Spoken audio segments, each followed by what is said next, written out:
Elliot Landy was invited to photograph Dylan and his family. KUSI photojournalist Tom Zizzi brings us the story behind the pictures.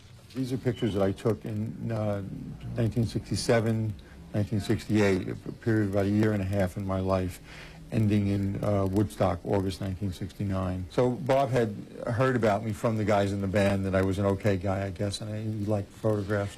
So there I was standing, 10 feet away from Dylan, and he had his guitar, and I said, why don't you sit over there? And I just started taking pictures.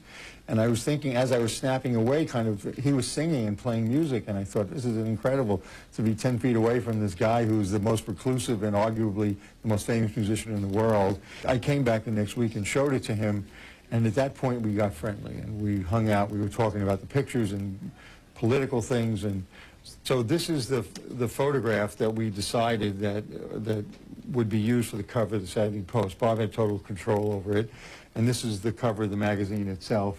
Today we went to antique stores just up the coast, and just by chance we found a mint copy of this magazine. And he invited me to photograph him with his wife and his kids and his son and his family. And those, I think, are very interesting photographs because they show a really loving, gentle, quiet man. Dylan had bought a trampoline for his children, and he called Elliot to see if Elliot would come over and help him assemble it.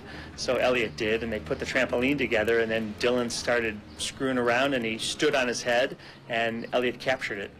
The title of the album was going to be Nashville Skyline, and he had come back with a photograph of the skyline of Nashville that was supposed to be the front cover, wound up on the back, and the picture I took of him was on the front.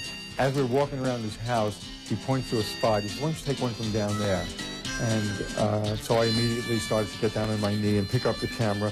And as I'm positioning myself, he's saying to me, do you think I should wear this hat? And as he's asking me that question, I'm saying, I don't know if you should wear the hat or not, but I'm taking the picture at the same time. Hi, can you say this for me? Thank you. It's kind of the most iconic photograph of my career. The whole bill came to $777.